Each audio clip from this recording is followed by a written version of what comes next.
mais, gostaria de dar as boas-vindas à nossa sessão de ponto de encontro de hoje, dedicada ao tema responsabilidade social, cidadania corporativa e sustentabilidade. Portanto, nós hoje vamos abordar a questão de como podem as organizações fazer mais e melhor em prol da sustentabilidade, partindo de um estudo empírico realizado em Portugal. Portanto, vamos, com base neste estudo, refletir sobre os desafios e oportunidades da responsabilidade social e cidadania corporativa e explorar como as empresas podem integrar práticas sustentáveis no seu dia-a-dia, equilibrando o impacto social, ambiental e económico. Peço desculpa, isto era a cábula que me deram aqui para ler. Enfim, dentro deste espírito informal que aqui temos. A nossa convidada de hoje é a professora Mafalda Herói Gomes. Muito obrigado, professora, pela sua disponibilidade e por ter aceitado este nosso convite e desafio para estar aqui presente hoje.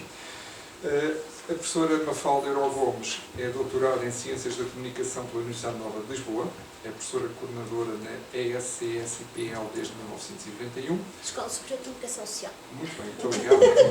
Isto para engenheiros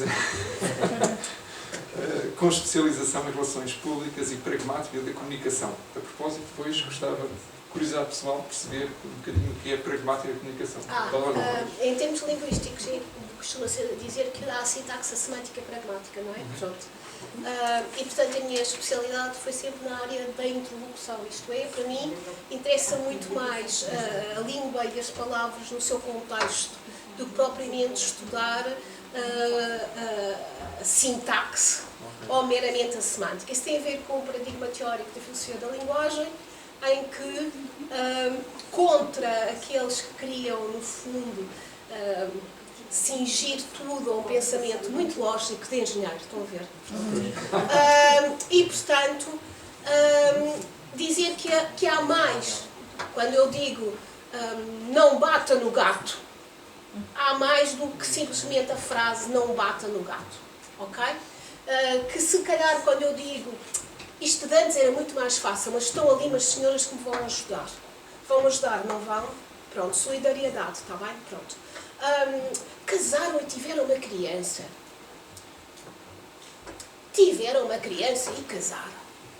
A gente pergunta assim, as duas frases têm o mesmo valor de verdade ou não? Não. Porquê? Conte-me, ainda bem que está cá. Porque nas minhas aulas de desespero, hoje em dia, temporalmente são diferentes. com certeza. A pragmática estuda estas questões. Como é que duas frases, por exemplo, com o i, mas são dependentes do contexto. Porque há 34 anos, quando eu comecei a dar aulas na Escola Superior de Comunicação Social, eu perguntava isto e a resposta era exatamente o que as minhas queridas amigas e colegas, pelo menos de geração, entendem como eu. Quando eu hoje pergunto aos meus alunos de licenciatura, aquilo não meio que se não cesse, portanto não tiveram uma avó em casa já a dizer primeiro a menina calça e depois tem crianças. Portanto, ou seja, é a relação da língua no seu contexto de interação, se quiser. Muito bem, muito bem. Muito obrigado. O que é bom para trabalhar estas questões mais da comunicação ou da análise textual, que é um bocadinho isso que eu vos trago aqui hoje. Ou seja, esta é uma perspectiva da comunicóloga, não propriamente nem da socióloga, nem da engenheira do ambiente. Muito bem. Ou da engenheira mecânica, sei lá. Isso é que não, porque eu sei, acha que eu estou a falar de quê? Eu faço o trabalho de casa. Muito bem. Então pronto, a nossa professora foi presidente do Conselho Técnico Científico da Escola Isso é muito tempo. Quando é a fotografia? Foi há 10 anos, está aqui, 2014, não é novo? Não é novo. É de quando foi a fotografia. Bem, pronto. E coordenou cursos de licenciatura e mestrado. É investigador e autor nas áreas da pragmática, lá está, relações públicas e comunicação de interesse público. Permite-me dizer que há mais de 20 anos, Sim, com certeza. A fotografia mesmo dá mais de 20 anos. É consultora pro bono em comunicação para organizações de sociedade civil. Pronto, sem mais demoras, então, pediria então à professora Mafalda Herói Gomes que nos apresentasse a sua exposição. Eu esqueci de sua velha, desculpa. Só um segundo. havendo depois um período final de debate. Com certeza. Somos tão poucos que isto poderia ser tudo debatido desde o princípio. Exatamente. Pelo que eu vos peço um favor muito grande. Se quiserem interromper, eu estou sempre perdida, portanto não tenho problema nenhum. Não me vou perder mais. Então, se calhar vou passar para ali para ver bem. Ai, também? Sim. Ai, tá. Fica aqui sozinha. Vou ser por aqui, mas vou virar. Pronto. Ai, acho muito bem. Faço como Eu não tinha posso aqui sair direito. daqui, não é? Não posso. Pode, Tá bem. com este microfone, se quiseres. Portanto, antes de mais, vou-vos tentar falar um bocadinho dos temas que estão ali, mas queria muito agradecer à Agência de Energia e Ambiente de Lisboa. Tenho que dizer que aceitei o convite sem perceber onde é que me vinha meter e depois tive assim um choque e fiquei muito preocupada. Mas pronto, espero corresponder. Queria agradecer muito à doutora Filipa Sacadura, que fez o favor de me pôr em contacto convosco e, especialmente, e em primeiro e em último lugar, ao Sr. Administrador, muito obrigada. Tinha percebido que era engenheiro, não tinha percebido que era administrador. Eu estes cargos de poder comigo nunca resultam muito bem, mas pronto. Mas isso é temporário tudo. É tudo temporário, com certeza. E a terra também é temporária, não é? Para um engenheiro então isso é evidente. Pronto. Portanto, e queria muito agradecer-vos. Portanto, um final de tarde de um dia com sol parece-me sempre muito perturbador estarmos aqui. Mas pronto, é isso. Provavelmente nesta apresentação, não consigo, desculpa, nesta apresentação faltou uma coisa muito importante dizer, já, que é, não, eu falo muito alto isto porque falta uma coisa, dizer uma coisa que é muito importante, que é, vocês viram a fotografia de há 20 anos e eu queria-vos dizer quem era eu há 45. Alguém se lembra disto? Sim, sim. O senhor nem era nascido. Só lá. Portanto, eu era uma jovem na altura em que andava com o smile, não é? Contra a energia nuclear. Claramente, como se lembram, era de uma designer holandesa, na lapela. Comigo andavam outras pessoas. Uma delas hoje é diretora de uma central nuclear. Portanto, mudamos. Hoje, quando nós pegarmos nas grandes questões da sustentabilidade, uma energia supostamente, se calhar menos perniciosa que outras, seria a energia nuclear, não é? Portanto, há diferentes interpretações, mas nesta altura, para nós todos, era claro, ni muerta, quer dizer, era só o que falta. Pronto. Portanto, a minha relação à sustentabilidade, à ecologia, a essas questões, vem muito, muito de trás. Mas aquilo que eu vos trago hoje aqui é a perspectiva, como vos disse, da comunicação e de quem trabalha em comunicação. Não de quem trabalha em sustentabilidade, nem sequer de quem trabalha as empresas, no sentido da gestão empresarial. Isto era o meu livro de cabeceira, e era um livro, e eu trouxe-vos isto especialmente para os mais novos, que não é o público a quem eu pensei que me ia dirigir, que é muito a ideia de que hoje falam que há 30 anos, não é? Já no final do século se falava das questões da cidadania, da responsabilidade, do planeta. Esqueceram-se feito 40 anos atrás, mas pronto, portanto. Os primeiros alarmes, como alguns se lembrarão, foram precisamente dados nesta obra, que tinha a ver com o uso, se lembram, dos pesticidas. E, depois de 18 de janeiro, então, é muito mais curioso esta frase, especialmente, pois é isso, não é? Quer dizer, se calhar não vamos atingir o nosso objetivo e não vamos, com certeza, sequer cá ficar, porque se calhar a Terra fica, não é? Quer dizer, também temos muito esta visão. E eu trouxe um bocadinho este contexto precisamente porque é sempre muito interessante perceber o que foi dito há 30, 60 anos atrás. E, como também, pelo menos aqui as minhas amigas se lembram, houve um senhor chamado Meadows que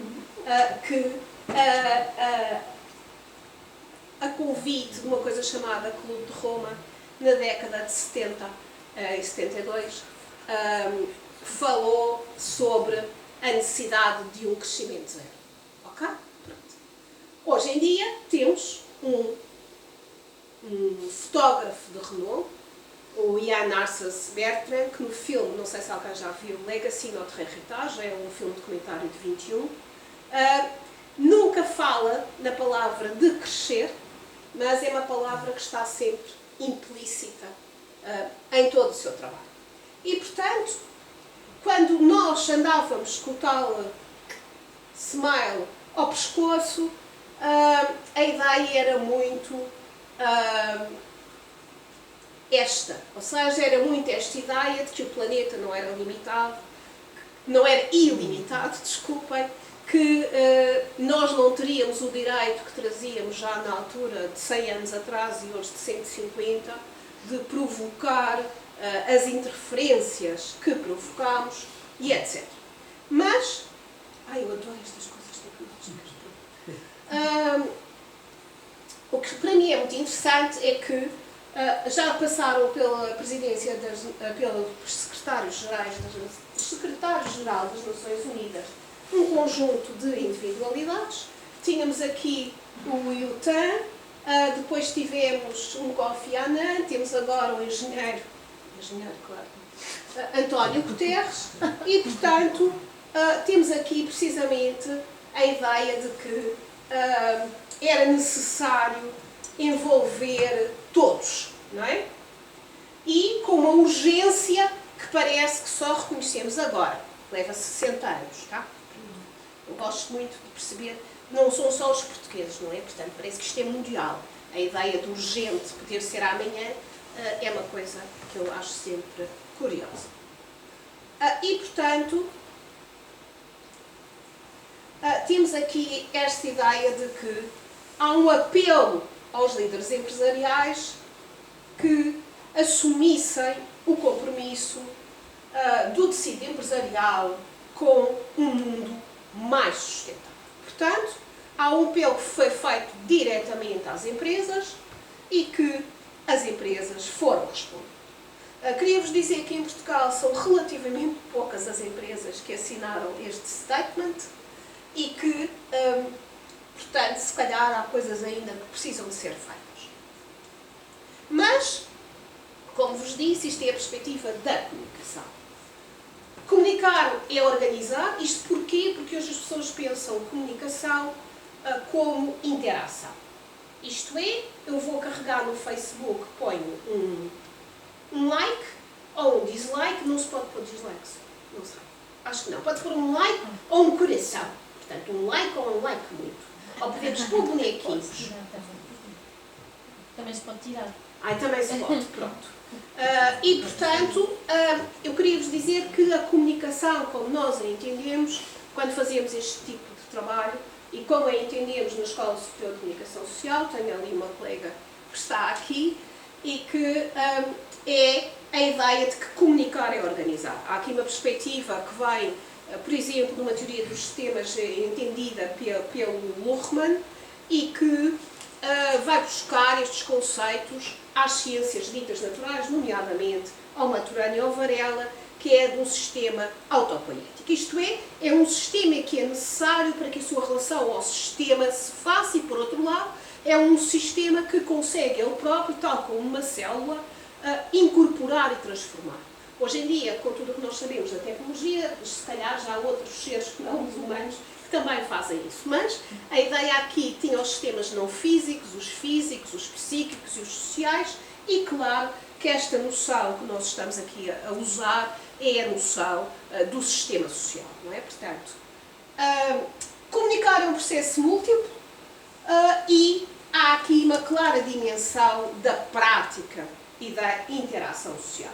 Foi muito importante que o Sr. Administrador tenha tido a bondade de me interrogar sobre a minha área que eu mais privilegio, que é a área da pragmática, precisamente porque vamos ver autores como Searle Austin ou o próprio Wittgenstein, segundo Wittgenstein, em que há uma dimensão muito forte dessa interação. Há uma dimensão muito forte do enunciador para além do enunciado. Isto é, o enunciado é o texto, se quiserem, no seu esqueleto, e depois, no momento da enunciação, estamos no domínio da pragmática. Portanto, temos aqui uma outra noção, que é a questão da organização.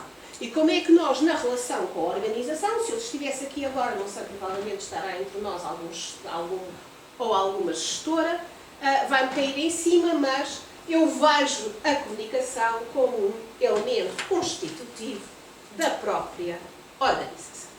E, portanto, a ideia de que é necessário muito conhecimento para fazer mexer um sistema complexo e ainda mais quando o sistema é supremo. Qualquer empresa, qualquer organização, isto é que muitos têm vindo a chamar a época da vulnerabilidade, da incerteza, do caos, o caos da informação também, mas isso é outra questão. Como sabem muito bem os senhores engenheiros, na esteia do Shannon Neweaver e da cibernética. Mas pronto, não é por aí. A comunicação é elemento constitutivo da própria organização. E era muito esta a nossa percepção. Como também, para mim, a sustentabilidade deveria ser um elemento constitutivo das próprias organizações. E, portanto, eu costumo dizer que a organização é sempre algo em construção, ou é sempre uma construção. Eu aqui pus as duas coisas, porque desde que haja engenheiros eu gosto de assambarcar todas as possibilidades. Mas pronto, esta ideia parece-me que é clara, não é? Portanto, tal como a comunicação, tal como as organizações, tal como nós, não é? Nas nossas trocas e nas nossas relações, somos sempre uma construção. Portanto, a comunicação não é, para quem a estuda, um mero instrumento, é um meio que torna possível a própria existência das organizações. E são os processos comunicacionais que criam o caráter e a cultura das organizações. Portanto, esta ideia de que a comunicação não é má venda, a comunicação não é aquilo que o diretor da empresa às 5 da tarde liga e diz: epá, faz aí um post para as redes sociais. A comunicação não é aqui pensada como essa adenda, esse acréscimo, esse mero instrumento de uma interação, seja ela nas redes sociais ou hoje em dia, não é? Eu diria que é essencialmente nas redes sociais. Eu escrevi um texto curioso que parece-me a mim, em que eu questionava muito o que é que nós fazemos nas redes sociais. Se meramente interagimos ou se realmente comunicamos. Tudo o que são questões onde posso pôr emojis que eu não percebo o que é que querem dizer, me faz confusão. Porque a linguagem verbal, passou, para quem estuda pragmática, a ser entendida como a capacidade de se comprometer. O que é que isto quer dizer? Quer dizer que quando eu ponho um emoji, eu não me estou a comprometer. Eu posso sempre perguntar, mas porquê que puseste esse emoji? Normalmente está ali a minha querida colega Mariana, a quem eu pergunto muitas vezes: olha lá, este emoji roxo é o quê? Ou aquele emoji com estrelas amarelas, não é? Pergunto-lhe muitas vezes, não é, Mariana? Porque eu não percebo. Porque é a linguagem verbal que me permite a explicitação da minha intenção comunicativa, e quando eu digo da minha, digo da organização, digo da empresa. Portanto, é este imbricar, como diria o Wittgenstein, da linguagem nas nossas formas de vida. Eu digo nossas porque eu acho que há uma forma de vida intrinsecamente humana e depois haverá as nossas formas de vida. E depois tem aqui uma questão para vós. O que é a responsabilidade social de uma empresa? Fez o favor quando pedi? Desculpe, colega. Fez. Portanto, têm todos um papelinho. Alguém não tem papelinho? Não tem papelinho. Pronto, eu estou muito moderna hoje. E o senhor engenheiro também não tem papelinho. Papelinhos. Pronto. Eu queria que escrevessem a vossa definição de responsabilidade social. Para depois, na discussão, pode ser? Para a nossa discussão.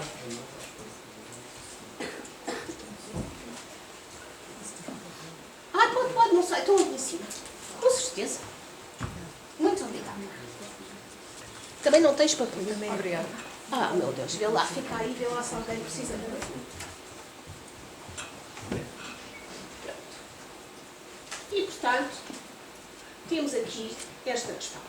Já escreveram todos? Não, senhora. Já temos. Já? Não, está bem. Então eu vou contar 5, 4, 3, 2, 1, já está? Sobre a que é que tem.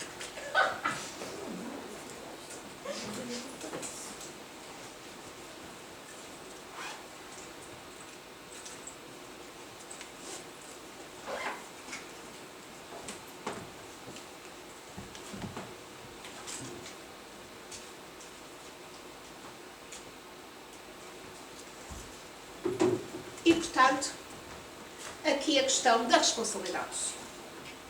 Em que, mais uma vez, há esta necessidade, este desafio dos secretários-gerais da ONU de exigir, num certo sentido de uma responsabilidade individual, que todos trabalhem para uma responsabilidade social, ambiental e económica.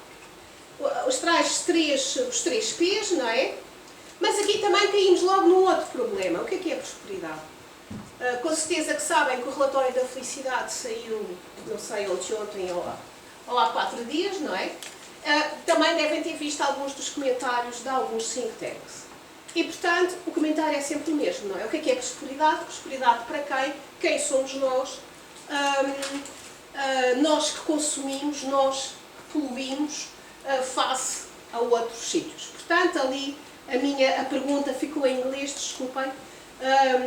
Portanto, o que é isto de ter uma vida próspera? Ter uma vida próspera é não conseguir que me arranjem a máquina de lavar e ter ouvido durante 2 meses, faz 2 meses na quinta-feira, que é quando lá vão, dizer, tenho certeza que quer arranjar. Se calhar era melhor comprar uma nova. Portanto, isto tudo é responsabilidade social. Estou a falar de uma marca que não vou dizer o nome, mas a insistência para que eu compre uma máquina nova, posso-vos dizer que tem sido grande. E que estou há 1 mês à espera de uma peça e me foi respondido, a peça tem que vir de Itália. Portanto, eu perguntei, e a peça veio a pé? Mas pronto, mas caiu muito mal. E então eu a seguir disse, e o livro de reclamações, será que também vem a pé? E então eles vão quinta-feira. Portanto, a questão do que é isto de uma vida cheia ou o que é isto de uma prosperidade. E, portanto, chegámos a um outro conceito. Eu ia-vos perguntar o que é que vocês pensam que é a responsabilidade social. Como sabem, nem todos concordam sobre ela, nem todos a pensam da mesma forma, mas, de algum modo, o que é dito em traços gerais é, precisamente, a responsabilidade de cada um e de todos perante todos. Uma responsabilidade perante o social, o económico e o ambiental. E eu comi um slide pelo caminho. Falta-me aqui o slide clássico do Friedman, não é? Um slide clássico na perspectiva dos shareholders. Também pode estar para a frente, eu nunca sei muito bem onde é que os pus. E, portanto, a perspectiva de que, desde que eu tenha lucro, pago os ordenados, não é preciso mais. Curiosamente, se os trabalhos que nós fizemos, eu depois já vos faço um sumário, parecem apontar para uma coisa intermédia, mas já lá vamos. Portanto, há um outro conceito que eu tenho que vos dizer que prefiro, mas que no estudo que fizemos há uns tempos é um conceito que não tem expressão em Portugal, que é o de cidadania corporativa. Há um autor de que gosto muito, belga, economista, da escola de Louvain-la-Neuve, e que chama-se Philippe de Voutes. Ele já morreu, mas há uma série de obras dele publicadas, e que apela, numa dimensão muito mais filosófica, a esta dimensão de cidadania que desenvolve em si própria uma cultura política. Quando se fala em Portugal às empresas, na cidadania, nesta cultura política, tivemos reações curiosas, mas todas no mesmo sentido. Não, nós temos responsabilidade, não queremos ter nada a ver com política. Portanto, é muito curioso a ideia de que Nós não queremos, por isso, dizer mais nada que inscreva a sua ação na vida da cidade, participa nos debates sobre o bem comum e sobre as orientações para o futuro. Portanto, claramente o Philippe de Voet é inspirado na obra do Hans Jonas, do The Imperative of Responsibility, isto é, a ideia de uma autorresponsabilização. Portanto, não somente a necessidade, mas o próprio caráter, se vocês quiserem. Portanto, eu sugiro vivamente quem... Eu não sei se está alguma coisa traduzida em português, acho que português do Brasil, eu acho que há um, mas ler, são livros muito pequeninos, são lições, e portanto, eu sei que tiveste que ler, escusas de estar a olhar para mim, mas pronto. E portanto, temos aqui a organização como uma empresa cidadã. O que é que isto quer dizer? E este aqui já é um autor mainstream da área da sustentabilidade e da comunicação e da cidadania, que é assumir as especificidades para além da própria empresa. Desculpem, assumir a responsabilidade para além das especificidades da própria empresa. Isto é, assumir a noção de bem comum, que se procura hoje em dia, não é? Mas pronto. Esta noção de bem comum é, no fundo, a relação cívica que temos com os outros. É esta ideia de que eu sou para o outro e o outro é eu reconheço também. Portanto, uma ideia de reconhecimento. É um bocadinho que se calhar eu digo o outro e devia acabar com a palavra o outro, não é? Há um reconhecimento. Não sei se basta numa ideia de que a praça pública, o jardim, o hospital, e como vocês podem imaginar, hoje em dia a questão põe-se em termos de água potável ou põe-se em termos de oceanos limpos ou põe-se em termos de poluição livre. E, portanto, a questão complica-se quando pensamos em termos do que é o bem comum para uns e do que é o bem comum para outros e quais são os modelos de solidariedade vigentes numa dada sociedade num dado momento. Mas, por exemplo, é esta ideia de que eu tenho que tratar o outro civicamente, o outro que no fundo é um reconhecimento, poderia ser eu, esta ideia de que é uma ideia que me é cara pessoalmente, numa noção de que é fundamental não perdermos a ideia de que a Terra hoje, e cada vez mais e sempre foi, é um todo. E, portanto, lá porque nós aqui estamos a chutar o lixo para, por exemplo, o Sul, que era muito típico e continua a ser, o Sul também tem direito a ser tratado civicamente. A questão de base em filosofia tem a ver muito com a história, por exemplo, da escravidão, não é? Portanto, lá porque eu vou beneficiar por ter escravos, não quer dizer que seja legítimo ter escravos. Porquê? Porque não trato o outro no mesmo plano de igualdade que me trato a mim, não é? E, portanto, no âmbito de diferentes projetos de investigação, na secção de Estudos e Relações Públicas e Comunicação Empresarial da Escola Superior de Comunicação Social, em especial 2, a comunicação sobre o clima do conceito de mudança ao conceito de crise e a comunicação e cidadania corporativa. O primeiro, essencialmente, com os meus colegas Ana Raposo e Tatiana Nunes, o de baixo englobamos mais pessoas, nomeadamente uma colega de estatística, um colega que está agora na Católica, e, portanto, foram projetos, só para chamar a atenção de uma coisa, isto são projetos de micro-investigação, com microfinanciamento, que paga 2 inscrições num congresso e 3 programas de computador para fazermos análises. São 5.000 euros. Portanto, quando eu estou aqui e fui espreitar os vossos projetos, morri. Estão a ver? Ainda fiquei mais... Portanto, estes 2 projetos foram um bocadinho o que nós fizemos. Eu depois trago uma novidade. Mas a ideia, precisamente, para nós foi muito trabalhar esta noção da relação entre o que é isto da responsabilidade social corporativa, o que é isto da cidadania corporativa e o que é, por exemplo, um conceito que eu gosto muito e que a Europa nunca pegou, é um conceito africano, a noção de investimento social. Também é um outro conceito, é um conceito da década dos anos 2009-2010, também foi trabalhado por uma colega nossa que infelizmente já cá não está. E estas organizações fomos pensar o quê? Ok, vamos pegar no grupo que pensa, reflete sobre a sustentabilidade, reflete sobre a responsabilidade social das organizações, que é o grupo GRACE. Depois, numa segunda fase, fomos pegar num estudo de caso do Grupo Navarro.